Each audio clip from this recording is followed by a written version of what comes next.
उठ कर फेर से सुत रहलिए एते लेट भ गेल खेनाइ नहीं बनले 10 बाजे तखन की करब हमर भौजियो खुश भ जेतरा भइयो खुश होइत रहा कथी गेलिए अरे होते कि छोड़ा जोरे ताश खेले छलिए बुझलिए बुझियो 5000 पर लगेने छले 60 बुझियो कनी एगो पत्ती खराब निकल गेलै अहाँ गाने कते रहिए लगेने हाँ, कते रहिए फ्रीए पर लेकिन वो दीते रहे हां एना तक जुआ खेललू बुझे छियै ना ये जुआ खेले ने वह भूख कल की भूख लग गेल घर में खा के आवे छियो आ त फिर एक राउंड खेल हम खेनाइयो ने बनले हम बुझलौ देखा आई जुआ तुआ जे खेलै छी दोसर के कमाई पर म त जुआ सब नहीं खेलू ये तो घर पर बैठल रहै छियै तो ओइसे अच्छा अपन कुछ करत रहली हां त घर पर जे बैठल रहै छियै त जुआ से निक तो काम काज करबे से हैत ठीक बुझलिए ना वकील साहब ऑर्डर द रहले कब तक काम है कब तक काम तकबै तखन न काम मिलत य हां क्या पैसा ताश खेले तबे त हमके काम मिलत ओहे त एक से एक लड़का सब आवे है मर्द सब आवे कि यहाँ काम है वहाँ काम है वह द्वारे चौक पर बैठल रहे सब जुएरी सब बुझल ना सब जुएरी सब खेले से अच्छो आदमी कहे कि फन्ना जगह काम है फन्ना के काम के जरूरी है नहीं को अखन को चर्चा करे त काम नहीं भेटे हां ताश ताश खेला से नहीं जिंदगी जाय वाला य बुझलो ना छोड़ू आहा के बात सुनम ना तो बुझियो हम भूखे मरब खाना नहीं बनलिए आ ये त अत्ते देर से कथि कचले 10 11 बजे एते देर से की करे छलिए एक तो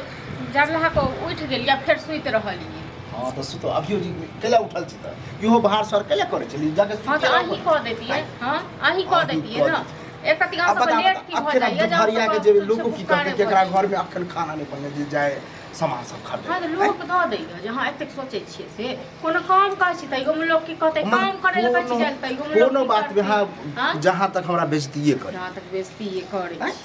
ला पैसा लो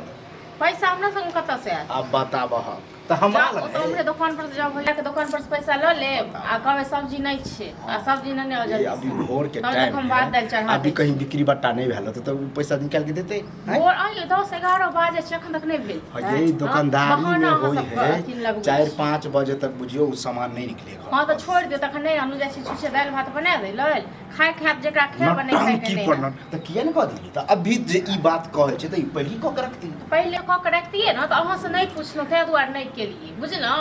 नाटक करे छै अपने याद भैया तब ड्रामा हां तो छोड़ दियो तखन नहीं बनबै छी खाना हम बैसै छी रह दी हम त कहै छी कैला बैस जाके सुइत रहू बुझलिए सुत अबिया बैसब अहां से पूछ क बताब हां हिया ये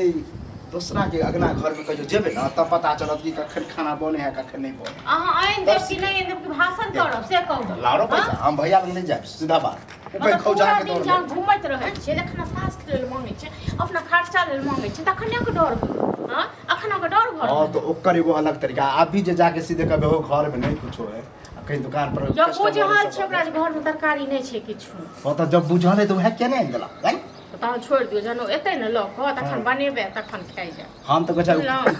उपवास से उपवास से रख अच्छा खाना पीना खा करत रहो नहीं गलती हमरा कथि भेलै एरिया ओतै की मतलब अहू हाथ डलबैते न दुकान बंद कर रहा अरे दुकान बंद कर देले सामान लावा के छै सामान जे लाबे की अहाँके पता छै न तरकारी नहीं छै घर में किछो नहीं आनलिए हम दुकान देखे कि तरकारी लऽ कऽ आइएगा पहले खाना नहीं बने घर में पैसो कम से कम तो द देल कर हा की घटते की बढ़ते हैं पैसा नहीं छै घर में से कोई नहीं है 150 रुपया नहीं छै नहीं छै दलिए हां हां जखन रहै छै तखन के दुकान पर खोला पैसा के जरूरत है ल तू बना लेता ना भुजिया बना लेता सन्ने बना लेता वो साफे कुछो नहीं बने नहीं अर्थात कहे कि सुइत के उठल या फिर सुइत रह बता हां तो से कही ना अपन गलती है से गलती ई एक्सेप्ट करता जहां तक गलती हमरे तोरा ठहराबे तखन से कह जाओ हम कहले जाय छियै अब दुकाने पर जाए जैसे सामान लो हां तो जाय छै दुकान का भात दाल बना देला तो अपन खा ले जा बुझलो ना अब हां नहीं जे किछो घर कखन खेबे आ कखन हो ये जेबे तो हल्ला गुला नहीं करू जे है कुछ बनबे का बना दियो कखन जवाब जेबे खाना पीना खा के कल जेबे हां तो अहाँ नहा सुना तब तक हम जाय छी बना दे हम तो ऐसा करना चलो दुकान खोला फिर से ओई में से 200-300 रुपया दा सामान है जो कैला जुटे के सामान राशन जखन जाइए रहल छी हम तुम्हरे से लेने एबे सब्जी तै ने दोसर का के पैसा दोसर का के पैसा दे तो अथी जखन हम जेबे करबे मार्केट तुमरे से लऽ एबे सब्जी हैं चलो ठीक छै चलो जाओ टेंशन ले लेंगे